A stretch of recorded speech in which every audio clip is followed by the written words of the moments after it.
कोल्हापूरमध्ये कंत्राटदारांचा सार्वजनिक बांधकाम विभागाच्या अधिकाऱ्यांच्या दालनात ठिय्या आहे आणि थकीत बिलाच्या वसुलीसाठी कोल्हापुरातले कंत्राटदार आक्रमक झालेत। आमच्या बिलांची वसुली झाल्याशिवाय नवीन निविदा काढू नका, कोल्हापूरमधल्या कंत्राटदारांनी ही मागणी केली आहे। या मागणीसाठी कोल्हापुरातले सार्वजनिक बांधकाम विभागाच्या अधिकाऱ्यांच्या दालनात अशा प्रकारे ठिय्या मारलेला आहे।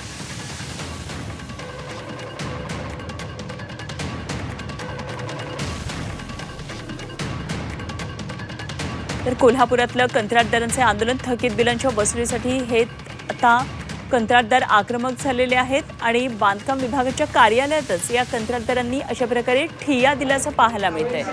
प्रताप नाईक आमचे कोल्हापुरातले प्रतिनिधी आपल्या बरोबर आहेत। आणखी सविस्तर तपशील या घटनेबाबत माहिती करून घेऊया। प्रताप, कंत्राटदारांचा सार्वजनिक बांधकाम विभागाच्या अधिकाऱ्यांना अशा प्रकारे घेराव घालून ठिय्या घातल्याचं दिसतंय, काय नेमकी घटना आहे, काय त्यांची मागणी?